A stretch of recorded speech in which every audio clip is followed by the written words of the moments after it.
welcome to this episode of YouTube where we had a beautiful fall. We had some great sunsets that created some good reflection on the fall leaf color, and we left the water in the pond as long as we could so visitors could enjoy the fall colors. And obviously it's a great stimuli to have the pond still flowing as winter approaches.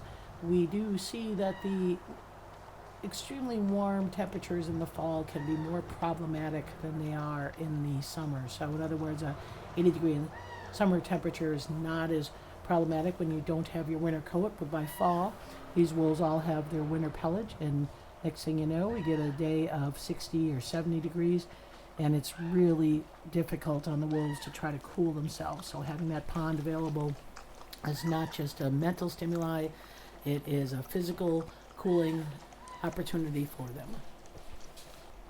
But smells in the pond aren't the only stimuli for the wolves. We've had some wild wolf activity around here lately.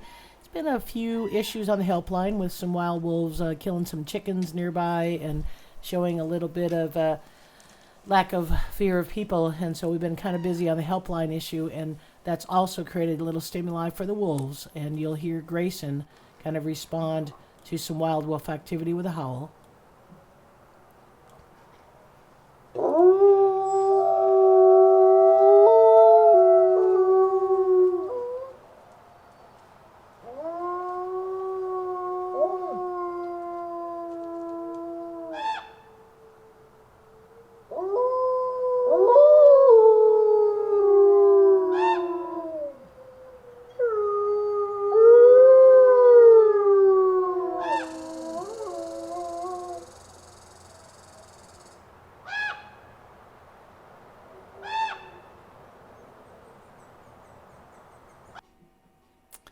And the other stimuli are the ravens. But joining the ravens this year, we have had some immature bald eagles and a pair of mature bald eagles and their offspring. And you can see this immature bald with its wingspan here in front of the camera. So this was some beaver that we had fed. Sometimes in the warmer falls, the wolves aren't as interested in some of the supplemental feeding that we do. And so it is a great opportunity for scavengers to spend some time in the enclosure. And so the ravens and the eagles, and what's kind of cool about this clip is obviously eagles are dominant around the food, but there's a piece here where there's a raven that seems to pin another raven and roll him over just like a wolf would. So that was kind of an interesting observation. And then Denali, still being our 11-year-old food-possessive wolf that he is sleeping next to the carcass. And we got an email that said, I think one of the wolves hasn't moved for an hour. That would be probably on a Sunday, because after they gorge, wolves typically have a feast and famine digestive system. That means they eat up to 20% of their body weight, and then they'll just sleep. And as a protective measure for keeping scavengers away, Denali sleeps right next to the carcass. So Bolts joins to join him. He tries to get a little bit of food, but a little concerned about the ravens overhead. Makes him a little nervous, but he did join Denali sleeping next to the carcass and tried to sneak a little bit while Denali was sleeping. So, like I said, it's enjoyable to have eagles. We have winter eagles. They're here all year long. They really do come and take advantage of extra food, but so do the chickadees, and we see them as well. So the Arctics, again, are not quite as dominant over food. This is definitely a Denali-run food issue, but they do get their fill and allow them to sleep as well on a post-feeding opportunity. So the other thing that you may notice is that we're adding a feeding on Tuesdays and Thursdays. So we will bring in some deer legs and maybe some chicken on Tuesdays, and then also beaver on Thursdays. Grayson's a little bit more timid, and so we want to make sure that Grayson gets enough food resources. So as you've seen from the clip, we've had our first snow that stayed, and it looks like winter is officially here. Sometime around, I'd say between the 4th and the 5th of November is when we can say that winter officially started, if you equate snow on the ground as being winter officially started. And Grayson's very tuned into the smells that come with snow, and that's actually an area where the ravens have dropped a deer hide. And I don't think we have a clip of it, but someone was inside yesterday with the wolves, and a raven flew over with a piece of chicken and dropped it and hit the window and startled Grayson. So Denali, like I said, being the oldest wolf here in the exhibit pack, not the oldest wolf here, but the oldest wolf managing his life amongst a bunch of young pack members, he can probably credit that to Bolts. Bolts is a real good buffer as that mid-range wolf, and one of the reasons why we manage 3 age structures is so they don't maybe take the focus off the older animals a little bit. There's a little bit of structure in between that. So we're watching Denali's hips. He's definitely got some arthritis. We had him on some NSAIDs, some anti-inflammatories, but we don't want to manage that too long. Just want to be concerned for his liver, so we're doing that as an ad-needed basis.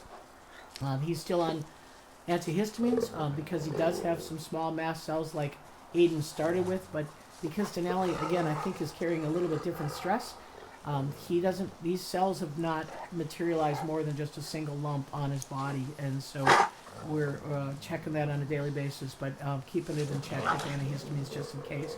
And what's interesting is Denali still uses posturing. This is a little bit of a following clip where he's following Grayson, and that is a mental form of dominance. So he doesn't have to get physical.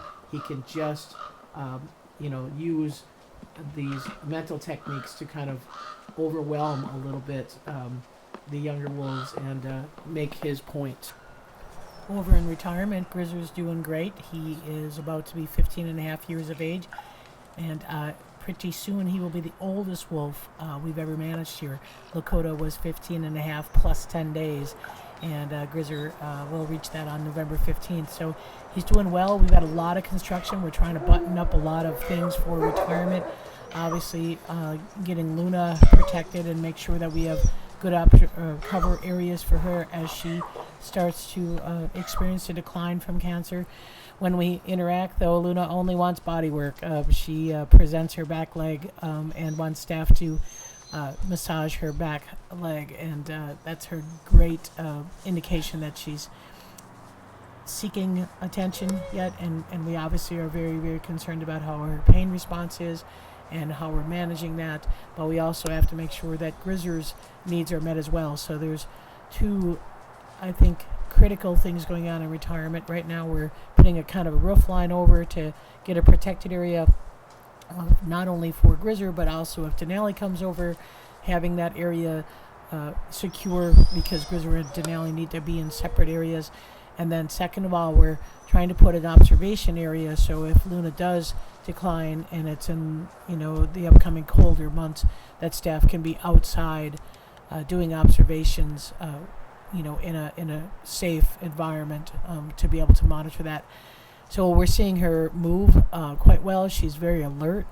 You can see her share in den space there with Grizzer. This is called the pack holding area. This area is now back on the website. It took us a while to get the bandwidth necessary to be able to broadcast cameras. We have both the pack holding area and the east side on the web, but we are turning them off periodically because we still have construction going on. So when the contractors have ladders in there and the wolves are locked off, we turn off one or the other camera. But we usually will try to have at least one of them broadcasting from now on. And again, Luna's cancer is the mass is expanding on her left side, coming up from her neck. It's extended up to her spine. We have a good mix of anti-inflammatories and pain pills to be able to help control the impact or the effects of that. She is, again, like I said, very alert, very mobile, and making sure that she has all the comforts that she needs. And we are grateful to the Working for Wolves crew that just finished up, helping us give a little bit more stimuli in that enclosure and making it as comfortable as possible for Luna. So thanks for watching, and Luna's watching as well, always making sure she has an opportunity to look out the window and sees what's going on in the wolf yard. See you next time.